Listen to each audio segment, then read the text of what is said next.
दोस्तों ये रियल उपनिषद बुक है। पिछले वीडियो पे हमने जहाँ तक पढ़ा था उसके बाद यहाँ से पढ़ना शुरू करते हैं।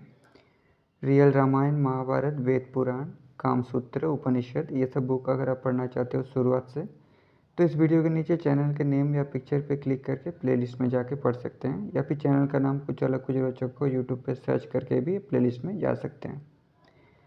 तो बलाका ने सुविख्यात गार्ग्य ने कहा, ये जो पुरुष शरीर में निवास करता है उसे मैं ब्रह्म मानकर उपासना करता हूँ। इस पर सुप्रसिद्ध राजा अजातशत्रु ने कहा, आप इस विषय में कुछ भी ना कहें, ये प्रजापति हैं। मैं इसकी इसी भावना से उपासना करता हूँ। जो मनुष्य शरीर में निवास करने वाले पुरुष को प्रजापति भाव से उपासना करता है वो प्रजाओं और पशुओं से परिपूर्ण रहता है। बलाका तनय गार्ग्य ने कहा, जो प्रज्ञावान एवं प्राण रूप आत्मा है उससे संयुक्त हुआ पुरुष सुषुप्तावस्था में स्वप्न मार्ग से विचरण करता है, मैं उसे ही ब्रह्म मानकर उपासना करता हूँ। इस पर राजा अजातशत्रु ने कहा, आप इसके संबंध में कुछ भी न कहे, मैं इसकी यम रूप से उपासना करता हूँ। जो मनुष्य उसकी इस प्रकार उपासना करता है उस उपासक को श्रेष्ठ मानने के लिए संपूर्ण विश्व उसके समक्ष झुकता है।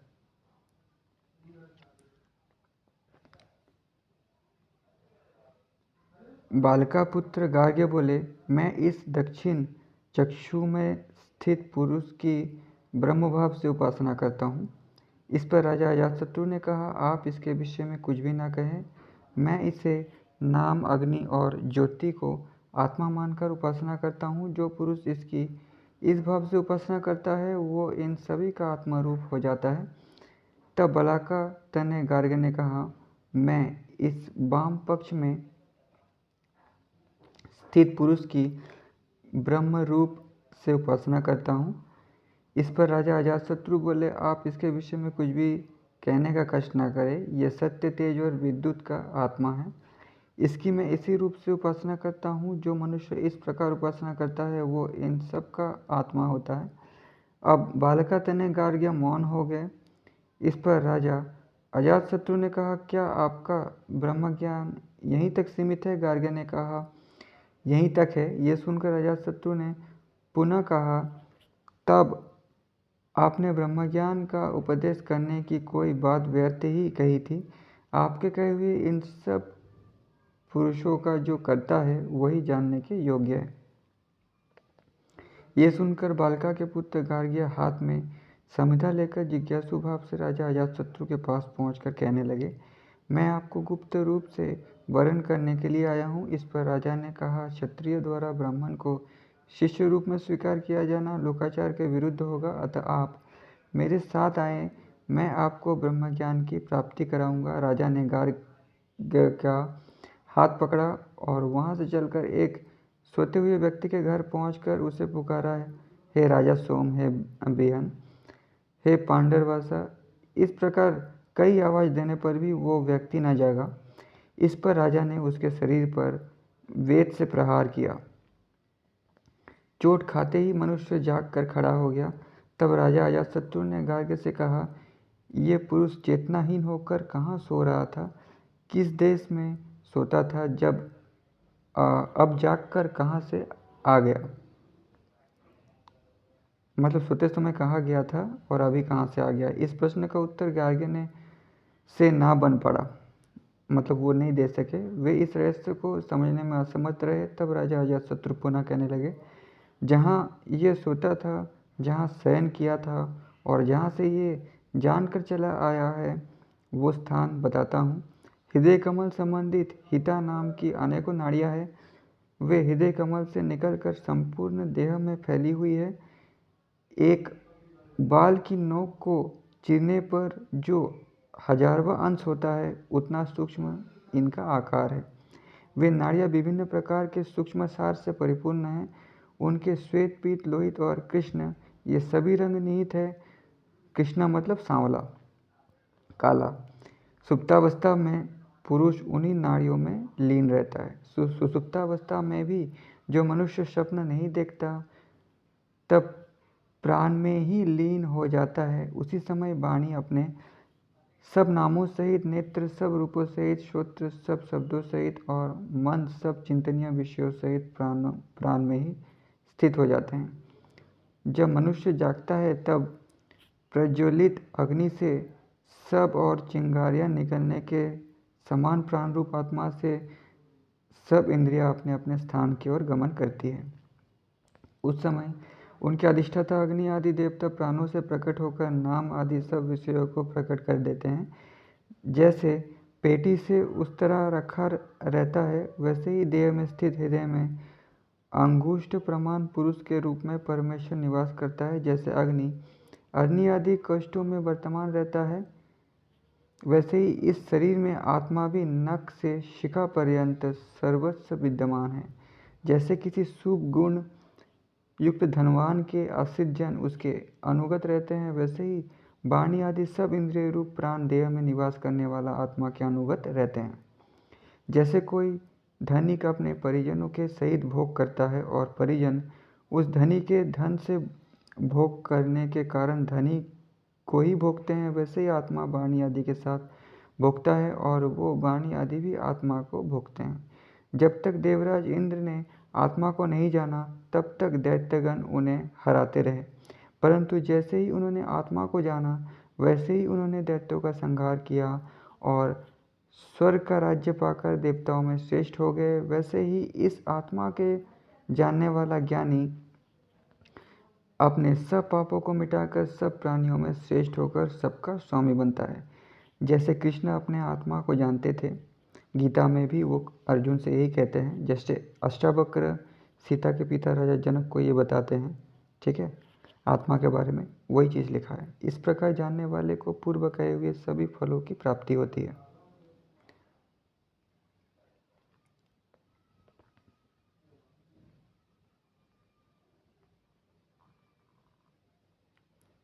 सब प्राणियों की उत्पत्ति और पालन करने वाले चतुर्भुज भगवान विष्णु ने महायोगी दैत्रेय के रूप में अवतार धारण किया। तो आप विष्णु के कितने अवतारों के बारे में जानते हैं? बहुत सारे अवतार हैं। इसलिए तो कृष्ण कहते हैं ना कि मैं हर इंसान में हूँ। जो भी इंसान कुछ श्रेष्ठ कर्म करता है उसी को विष्णु का अवतार कहते हैं। जैसे राम, कृष्ण, दत्तात्रेय, वेद व्यास, नारद, अर्जुन। तो इसी तरह भगवान विष्णु ने महायोगी दत्तात्रेय जी के रूप में अवतार धारण किया और मार्कंडेय पुराण में दत्तात्रेय ऋषि और लक्ष्मी के बीच में संभोग की भी वर्णन किया गया है। आप मेरा मार्कंडेय पुराण भी पढ़ सकते हैं। दत्तात्रेय जी योग साम्राज्य के अधिपति हैं। उनके शिष्य सांकृति नामक ऋषि अपने गुरु के परम भक्त हैं। उन्होंने एक बार एकांत में अपने गुरु भगवान दत्तात्रेय की सेवा में जाकर करबंद निवेदन किया, भगवान मेरे पति अष्टांग योग का सविस्तर वर्णन करिए, जिसे जानकर मैं जीव उन्मुक्त अवस्था को प्राप्त कर सकूं। दत्तात्रेय ने कहा, सांकृत्य, मैं तुम्हारे प्रति अष्टांग योग दर्शन का उपदेश करता हूँ। योग के 8 अंग यम, नियम, आसन, प्राणायाम, प्रत्याहार, ध्यान, धारणा और समाधि है। इनमें से यम के 10 प्रकार है: सत्य, अहिंसा, अस्तेय, दया, आजव, ब्रह्मचर्य, क्षमा, धृति, परिमित आहार और बाह्याभ्यंतरिक पवित्रता। तो कृष्ण भी गीता में यही कहते हैं और अष्टावक्री जी भी राजा जनक को यही कहते हैं। वेदोक्त विधि के अतिरिक्त मन, वाणी और शरीर के द्वारा यदि किसी को सताया जाता है या उसके प्राणों को देह से पृथक कर दिया जाता है तो वही यथार्थ रूप से हिंसा कही जाती है। इससे भिन्न कोई हिंसा नहीं है। ये भाव रखना कि सर्वत्र व्याप्त आत्मा का शस्त्र द्वारा छेदन नहीं हो सकता, हाथों या इंद्रियों के द्वारा उसको ग्रहण नहीं किया जा सकता। वेदांत के ज्ञाता संतों ने अहिंसा ही कहा है। नेत्रादि के द्वारा देखा, सुना, सूंघा अथवा अनुभव किया गया विषय वाणी द्वारा कहना ही सत्य है। इससे भिन्न कोई अन्य प्रकार सत्य का नहीं है। इसके विपरीत सत्य स्वरूप परमात्मा ही सर्वत्र रूप में सत्य है। परमात्मा से भिन्न अन्य कोई वस्तु सत्य नहीं है। इस प्रकार का मत ही वेदांत ज्ञान के विद्वानों ने सर्वश्रेष्ठ सत्य कहा है। दूसरों के धन, ऐश्वर्य, मणि, मुक्ता, रत्न, सुवर्ण आदि किसी भी बड़ी छोटी वस्तु पर मन ना चलना ही अस्तेय है। विद्वजन इस अचोष्य को ही अस्तेय कहते हैं। संसार के सभी व्यवहारों में अनमात्र बुद्धि रखते हुए उन्हें आत्मा में भिन्न मानना भी ज्ञानी पुरुषों ने अस्तेय बताया है। मन, वाणी और देह के द्वारा नारी संग का परित्याग अथवा अपनी पत्नी से ही ऋतुकाल में धर्म बुद्धि से संग करना ब्रह्मचर्य कहा गया है। अथवा काम क्रोध आदि को दबाकर मन को ब्रह्मचर्य परमेश्वर के ध्यान में ही लगाए रखना सर्वश्रेष्ठ ब्रह्मचर्य है। तो इसका मतलब ब्रह्मचर्य का मतलब स्त्री पुरुष संबंध नहीं है। ब्रह्मचर्य का मतलब यहाँ पे कहा गया है कि स्त्री से संग कर सकते हो, लेकिन गलत भावना ना आना ही ब्रह्मचर्य है। सब जीवों को अपने ही समान मानना और मन, वाणी, देह के द्वारा उनके प्रति आत्मीय भाव रखना ही वेदांत ज्ञानियों ने दया का लक्षण बताया है। शत्रु, मित्र, स्त्री तथा अपने आत्मा में भी समान भाव रखना आर्जव मानता हूँ। शत्रु द्वारा मन, वाणी और देह से भी पीड़ा देने पर चित्त बुद्धि में किंचित क्षोभ उत्पन्न न होने देना क्षमा है। वेद की अनुकूलता से ही संसार में प्राणियों को मुक्ति प्राप्त होती है, इससे भिन्न किसी प्रकार भी प्राप्त नहीं होती। इस प्रकार का दृढ़ निश्चय ज्ञानियों ने धृति बताया है। मैं आत्मा हूँ, आत्मा से अन्य कुछ नहीं हूँ। इस प्रकार की अविचल वृत्ति सर्वश्रेष्ठ धृति है। अल्प मात्रा में सात्विक अन्न का आहार करना, उसमें उदर के आधे भाग को अन्न से और चौथाई भाग को जल से भरकर चौथाई भाग को खाली रखना, ये परिमित आहार कहा गया है। इतना भोजन ही योग के अनुकूल माना गया है। मिट्टी और जल के द्वारा शरीर को पवित्र करना बाह्य शौच है, परंतु ज्ञानी जन मैं विशुद्ध आत्मा हूँ ऐसा भाव रखने को ही सर्वोत्कृष्ट शौच कहते हैं। शौच मतलब बाथरूम जाना। ये देह बाहर भीतर दोनों ओर से ही मलिन है, परंतु देह का धारण करने वाला आत्मा अत्यंत स्वच्छ है। इस प्रकार देह आत्मा के अंतर का ज्ञान हो जाने पर फिर किसे पवित्र किया जाए। हे श्रेष्ठ व्रत वाले मुनीश्वर, ज्ञान रूप पवित्रता को त्याग करके जो पुरुष बाहरी पवित्रता में ही रमा रहता है, वो सुवर्ण को त्याग कर मिट्टी के ढेलों का संग्रह करने वाले मूर्ख के ही समान है। जो योगी ज्ञान रूपी अमृत से तृप्त हो जाता है, संसार में उसके लिए कुछ भी करना शेष नहीं रहता है। यदि कोई शेष समझे तो वो तत्वज्ञानी नहीं कहा जा सकता। जैसे कृष्ण गीता में अर्जुन से कहते हैं कि मेरे लिए कुछ भी करने जैसा नहीं है, शेष नहीं है, तो वो इसी ज्ञान के बारे में बात करते हैं। आत्मज्ञानी संतों के लिए तीनों लोकों में कहीं भी कुछ कर्तव्य नहीं है। जो आत्मा को जान लेता है, आत्मा का ज्ञान पा लेता है, आत्मज्ञानी बन जाता है, उस संतों के लिए तीनों लोकों में कहीं भी कुछ कर्तव्य नहीं है। तो कृष्ण आत्मज्ञानी थे, इसलिए वो भी यही कहते हैं कि मेरे लिए कुछ कर्तव्य नहीं है इस संसार में, मैं फ्री हूँ। इसलिए तुम प्रयत्नपूर्वक अहिंसा आदि साधनों से अनुभवयुक्त ज्ञान को पाकर इस आत्मा को ब्रह्मचर्य स्वरूप एवं अविनाशी समझो। फिर उसके बाद यहाँ पे संस्कृत श्लोक लिखा गया है। तब संतोष, दान, आस्तिकता, लज्जा, मति, जप, व्रत, ईश्वर पूजा और सिद्धांतों का सुनना, ये 10 नियम कहे हैं। ईश्वर पूजा का मतलब है ईश्वर के बारे में बैठकर ध्यान करना, ईश्वर को आत्मा में ही देखना, दोनों को एक मानना, ध्यान करना, मेडिटेशन करना। ये इनका वर्णन करता हूँ। वेद में वर्णित कृच्छ और चंद्रयान आदि व्रतों द्वारा देह क्षीण करने को ही विद्वजन तप कहते हैं। मोक्ष के स्वरूप और आत्मा के संसार बंधन को प्राप्त होने वाले कारण के विचार को ही तत्वज्ञानी जन तप कहते हैं। ईश्वर की इच्छा से जो कुछ प्राप्त हो जाए उसी में संतोष एवं प्रसन्नता बनी रहे, उसे ही ज्ञानी जन संतोष समझते हैं। सर्वज्ञ अनासक्त रहकर ब्रह्मादि देवों के लोक तक के सुखों से विरक्ति हो और तब भी मन प्रसन्न रहता हो, वही श्रेष्ठ संतोष है। वेदों और स्मृतियों में कहे हुए धर्म में दृढ़ आत्मा का होना आस्तिकता कहा गया है। जो धन आदि आवश्यक वस्तुएं संकटग्रस्त वेदज्ञ पुरुषों अथवा श्रेष्ठ आचरण वाले को दी जाए, वो मेरी दृष्टि में दान है। असत्य भाषण आदि दोषों से परे रहने से, अदूषित वाणी, राग आदि विकारों के मुक्त रहता हुआ हृदय तथा हिंसा आदि क्रूरता से रहित कर्म ही ईश्वर पूजन रूप है। ये आत्मा सत्य ज्ञान रूप सर्वोत्कृष्ट नित्य अनंत और अंतर्यामी है। इस सिद्धांत को बारंबार सुनकर उसके अनुकूल निवास करना ही सिद्धांत श्रवण है। वैदिक और लौकिक मार्ग में माने गए सिद्धांत कर्मों के करने से जो स्वभावतः संकोच होता है वही लज्जा है। गुरुजनों की अनुमति देने पर भी वेद विरुद्ध मार्ग का अवलंबन न कर वेदोक्त उपदेशों में पूर्ण श्रद्धा रखना ही मति है। वेदोक्त प्रकार से ही मंत्रों के बारंबार जप को ही जप कहा गया है। वेदों के समान ही धर्मशास्त्र, पुराण, इतिहास और कल्प सूत्रादि में मन का निरंतर लगे रहना ही मेरे विचार में जप है। जप के दो भेद कहे गए हैं, एक वाचिक जप और दूसरा मानसिक जप। वाचिक जप के भी दो भेद माने गए हैं, एक उच्च और दूसरा उपांशु। इसी प्रकार मानसिक जप के भी भेद है, एक मनन दूसरा ध्यान। उच्च स्वर द्वारा किए गए जप की अपेक्षा उपांशु जप सहस्त्र गुना श्रेष्ठ कहा गया है।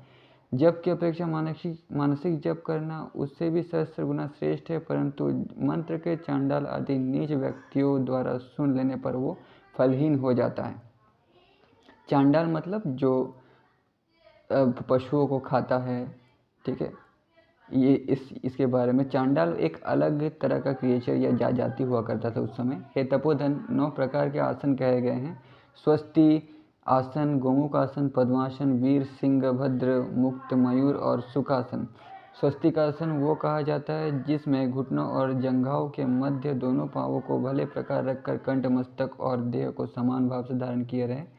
नित्य अभ्यास करने से ये आसन सिद्ध होता है। दक्षिण पाद के घुटने को बाम और के पृष्ठभाग तक ले जाए और बाम पाद के घुटने को दक्षिण के पृष्ठभाग तक ले जाए, ये स्थिति गोमुखासन कही जाती है। मतलब बैठकर दाएं पैर के एड़िए को बाएं पैर के जांघ तक ले जाए और बाएं पैर का भी दाएं तक ले जाए। गोमुखासन अगर आप प्राणायाम करते हैं, प्राणायाम आपने देखा है, बुक पढ़ा है, तो आपको पता होगा गोमुखासन पद्मासन क्या है।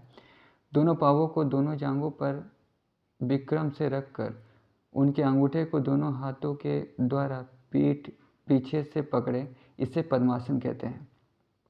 पद्मासन भी आपको पता ही होगा, रामदेव बाबा सिखाते हैं इस सभी आसनों के बारे में। ये सभी रोगों के भय को दूर करता है। बाएं पैर को दक्षिण जंघा पर रखकर देह को सीधा करके बैठे, यही वीरासन है। दोनों घुटनों को अंडकोश के नीचे दोनों पार्श्वों में रखे और दोनों हाथों को घुटनों पर रखकर सब उंगलियां फैलाए और मुंह खोलकर नाक के अग्रभाग पर दृष्टि कर ले और चित्र को एकाग्र करे। ये सिंहासन है। दोनों घुटनों को अंडकोश के नीचे, यानी जहाँ से मूत्र निकलता है, शरीर का जिस अंग से मूत्र निकलता है उसके नीचे जो अंडकोश है उसके बारे में बात की जा रही है, पार्श्व में रखे और दोनों हाथों से पार्श्व भाग तथा पाँवों को दृढ़ता से बांधकर बैठे। ये मद्रासन विष से उत्पन्न हुए रोगों का नाश करने वाला है।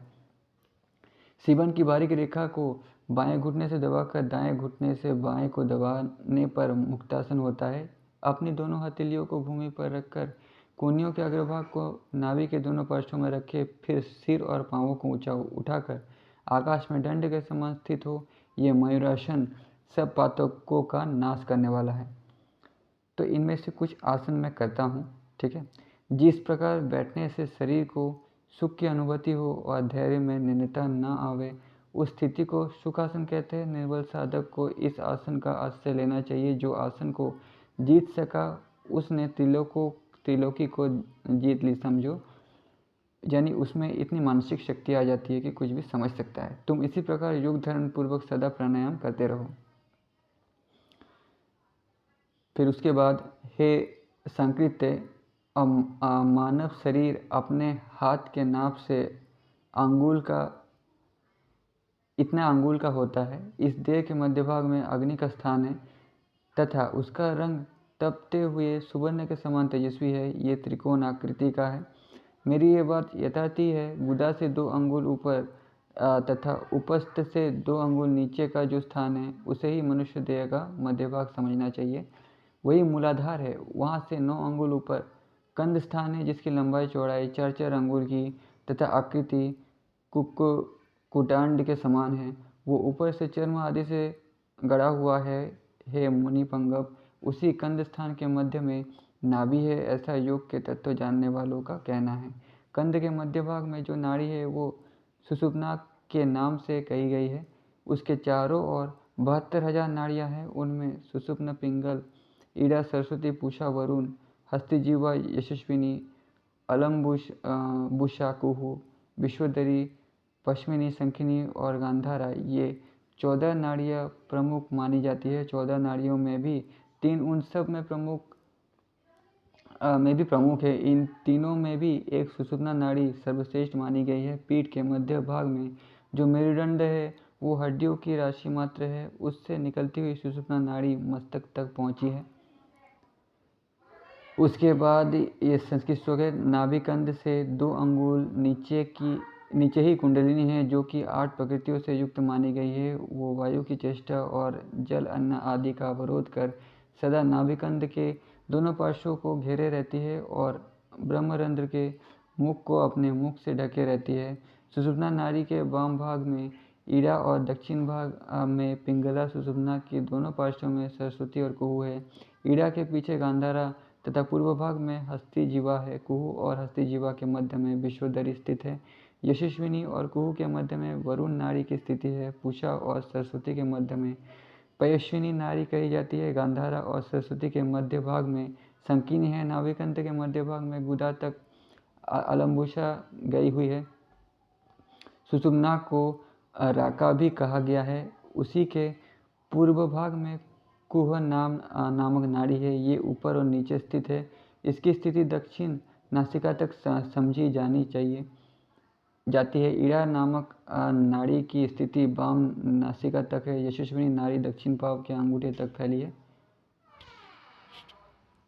पूषा पिंगला के पीछे से होती हुई दाएं नेत्र तक गई है और यशस्विनी दाएं कान तक फैली हुई कही जाती है। सरस्वती ऊपर की ओर जिह्वा तक और हरिस्तजिह्वा बाएं पाँव के अंगूठे तक स्थित है। शंकरी नाम की नाड़ी बाएं कान तक फैली है और गांधार बाएं नेत्र तक गई है। विश्वोदरा नाभिकंद के मध्य भाग में स्थित है।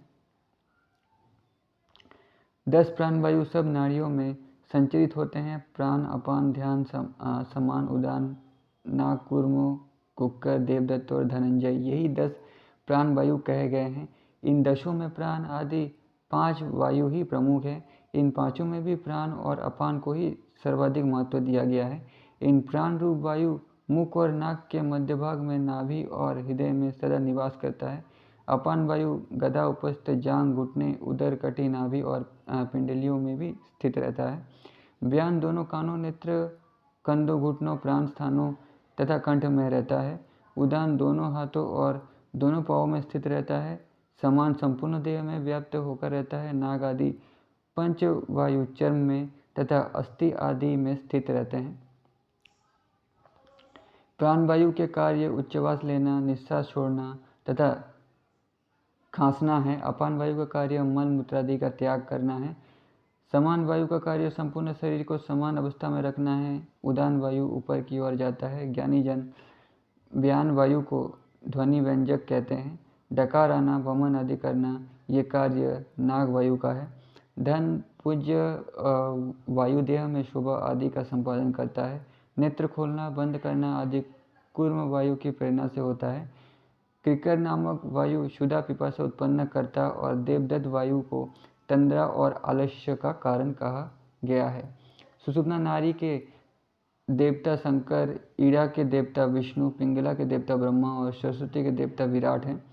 पूषा नाड़ी के देवता पूषा नामक सूर्य, वरुणा के देवता वायु, हस्तिजीवा के देवता वरुण, यशस्विनी के देवता भास्कर, अलम्बुषा नाड़ी के देवता भी जल रूप वरुण, गांधारी के देवता चंद्रमा और कुहू की अधिष्ठात्री देवता शुदा है। शंकिनी नाड़ी के देवता चंद्रमा, यशस्विनी के प्रजापति और विश्वोदरी के अग्नि हैं। ईड़ा नाड़ी में चंद्रमा और पिंगला नाड़ी में सूर्य नित्य प्रति संचरक करते हैं। पिंगला से ईड़ा में जो संवत्सर से संबंधित प्राणमय सूर्य का संक्रमण होता है उसे ही वेदांत वेत्तागण उत्तरायण कहते हैं। इसी प्रकार ईड़ा पिंगला में सूर्य का संक्रमण होना दक्षिणायन कहा गया है। हे पुरुष श्रेष्ठ, जब प्राण ईड़ा और पिंगला की संधि में पहुंचता है उस समय इस देह में ही अमावस्या कहते हैं। प्राण मूलाधार में प्रविष्ट होता है तब तत्वज्ञानी महर्षियों ने अंतिम विशुभ योग में स्थित होना बताया है। सभी उच्छ्वास और निश्वास मास संक्रांति माने गए हैं। ईड़ा द्वारा जब प्राण कुंडली स्थान पर आ जाता है तब चंद्रग्रहण का समय कहा जाता है, परंतु जब पिंगला नाड़ी से प्राण कुंडली पर आता है तब सूर्य ग्रहण का समय होता है। तो दोस्तों, आपने चंद्रग्रहण सूर्य ग्रहण के बारे में साइंस में पढ़ा है, लेकिन 5000-6000 साल पहले उपनिषद में सूर्य ग्रहण के बारे में देखिए लिखा गया है। देह के मस्तक पर श्रीशैल नामक तीर्थ और ललाट में केदार तीर्थ स्थित है। नाक और हृदय के मध्य में काशीपुरी है। स्तनदेह के स्थान पर कुरुक्षेत्र और हृदय कमल में तीर्थराज प्रयाग की स्थिति है। हृदय के मध्य में दिगंबर तीर्थ और मूलाधार में कमलालय तीर्थ है। ये आत्म तीर्थ सबसे बढ़कर है। जो मनुष्य इन तीर्थों का परित्याग कर बाह्य तीर्थों में भटकता फिरता है वो मानो हाथों में रखे हुए बहुमूल्य रत्नों को त्याग कर कांच को ढूंढता फिरता है। भाव सब कर्मों में प्रमाण भूत है, इसलिए भावमय तीर्थ ही सर्वश्रेष्ठ तीर्थ है। पत्नी और पुत्री दोनों को हृदय से लगाया जाता है, परंतु दोनों के हृदय से लगाने में भावों का अंतर होता है। योगी जन आत्म तीर्थ में श्रद्धा और निवास रखते हैं, इसलिए वे जलमय तीर्थों और काष्ठ पाषाण आदि में निर्मित प्रतिमाओं में भटकते नहीं हैं। यानी जो मूर्ति है, काठ द्वारा बनाया गया प्रतिमा या फिर किसी और द्वारा बनाया गया प्रतिमा में ये जो योगी जन है ये भटकते नहीं हैं। बाह्य तीर्थ से आंतरिक तीर्थ अत्यंत श्रेष्ठ है। मतलब मूर्ति या प्रतिमाओं में योगियों का कोई इंटरेस्ट नहीं था। ये महातीर्थ है, इसके सामने अन्य तीर्थ व्यर्थ है। देह के भीतर निवास करने वाला दूषित चित्त बाहरी तीर्थ में गोते लगाने मात्र से निर्णय नहीं होता, क्योंकि मदिरा का घड़ा ऊपर से सैकड़ों बार शुद्ध जल से धो लिया जाए तो भी भीतर मदिरा के रहते से वो अपवित्र ही रहता है। अपने देह में ही जो विशुभ योग, उत्तरायण, दक्षिण काल तथा सूर्य चंद्रमा का ग्रहण है अपने शरीर के अंदर ही है, उनमें नाक और भुवों के बीच वाराणसी आदि तीर्थों में भावनापूर्वक स्नान करके मनुष्य पवित्र हो सकता है। यानी योग करके, ध्यान करके। अज्ञानी मनुष्यों के अंतःकरण की शुद्धि के लिए ज्ञान योग में तत्पर योगियों का चरण जल श्रेष्ठ तीर्थ रूप ही है। कल्याण रूप परमेश्वर इस देह में ही विराजमान है। उसे ना जानने वाला मूर्ख तीर्थ, दान, जप, काष्ठ, यज्ञ और पाषाण में ही परमात्मा को खोजा करता है। जो मूर्ख होते हैं वो मतलब पत्थरों में, जप, तीर्थ, इसमें ईश्वर को खोजते हैं।